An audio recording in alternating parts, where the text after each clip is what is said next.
presidente. Gracias, compañeras, compañeros. El día de ayer registré en el orden del día el tema del alza a los combustibles como tema de agenda política.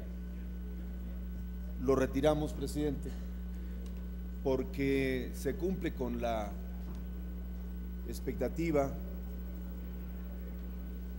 con el dictamen que hoy entra, con el dictamen que está en discusión. Compañeras, compañeros, amigas, amigos, se me hace una barbaridad que en lo que va del año, 3 meses del año, hayamos tenido ya 4 incrementos a la gasolina. Si a esto le sumamos 2 incrementos de diciembre del año pasado, en menos de 5 meses se han incrementado el costo de los combustibles 6 veces consecutivas en los últimos 4 meses. Casi un alza, más de un incremento por mes, sería la referencia, compañeras y compañeros. Y la pregunta que surge es: ¿cuál es la motivación? ¿Cuál es la razón? Y entendiendo que es una facultad del Ejecutivo a través de la Secretaría de Hacienda determinar estos incrementos, ¿cuál es la lógica? ¿A dónde queremos llegar? ¿Por qué el incremento recurrente en el precio de los combustibles? Y ya hemos encontrado alguna respuesta. Te dicen, es que en México la gasolina sigue siendo, los combustibles en general, siguen siendo más baratos que la referencia internacional. Es mucho más barata la gasolina en México que en Estados Unidos. Siempre te dicen esa referencia. Como si las condiciones de empleo, de ingreso, de salario y de condiciones de vida fueran las mismas en Estados Unidos que en México. Solo por dar un dato que ilustra esta radical diferencia, esta asimetría total con este argumento que se presenta. Un salario mínimo en Estados Unidos es 8 o 10 veces mayor que el salario mínimo en México. Significa que un obrero en Estados Unidos percibe al año un ingreso de más o menos $28,000. $28,000 al año, que serán una cifra cercana a los 400,000 pesos de ingreso. Mientras que en México esta cantidad, si lo referimos al salario mínimo, no llega a los 60 pesos diarios, y si lo anualizamos, apenas alcanza los 20,000 pesos al año. Apenas alcanzaría los 20,000 pesos al año. Es decir, no hay punto de comparación cuando se dice es que la gasolina en México sigue siendo mucho más barata.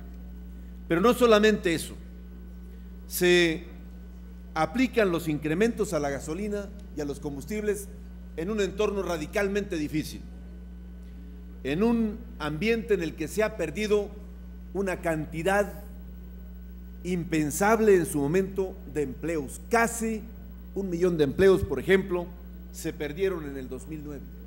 Casi 1 millón de empleos, compañeras y compañeros. Y una caída del crecimiento del Producto Interno Bruto de más del 8%. Y luego, cuando viene el paquete económico, nos hablaron de que había un hoyo financiero que rebasaba los 300,000 pesos, los 300,000 millones de pesos. Con ese argumento nos fuimos entonces a la parte más sencilla: incrementar los impuestos. Y habrá que recordar lo que pasó el año pasado, diciembre del año pasado. El incremento en prácticamente todos los impuestos cosa que no ha parado ahí porque se siguen incrementando ahora a través de los combustibles. Con el incremento que ahora tiene la gasolina,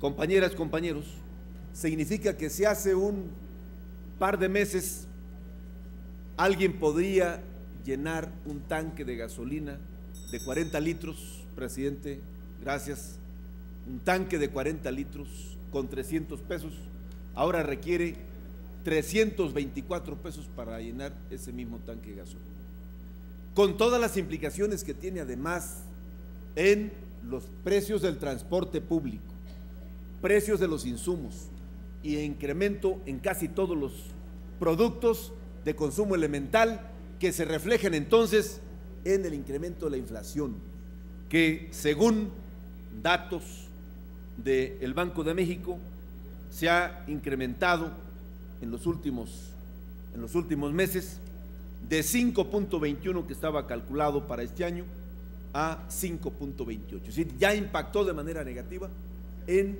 las cifras inflacionarias y en consecuencia esto impactará en todos los costos de la vida.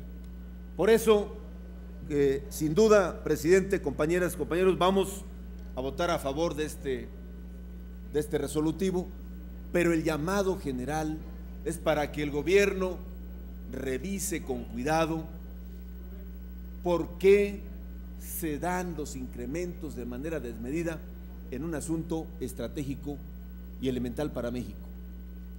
No es entendible que a casi un año de la reforma energética no se haya aplicado prácticamente nada de lo que contiene dicha reforma y que aún sigamos exportando el 80% o más del petróleo crudo, de nuestro petróleo, lo seguimos exportando y seguimos importando casi 300,000 barriles diarios de gasolina procesada, y que el esquema entonces o la estrategia para que los combustibles en este país puedan tener un precio adecuado en base a las necesidades de la población y de la economía del país, tiene que revisarse la estrategia en materia de energéticos, porque además no acaba ahí, compañeras y compañeros.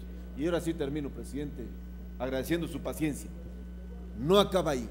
El incremento a la gasolina, al diésel, también va acompañado del incremento a la luz, la energía eléctrica que se ha incrementado de manera fuerte en los últimos meses, el gas y otros combustibles de consumo elemental para la sociedad en su conjunto. Por eso nuestro voto será en favor de este resolutivo y el llamado para que el gobierno de la República revise las medidas que está tomando en materia de incremento de impuestos. Por su paciencia, presidente, muchas gracias.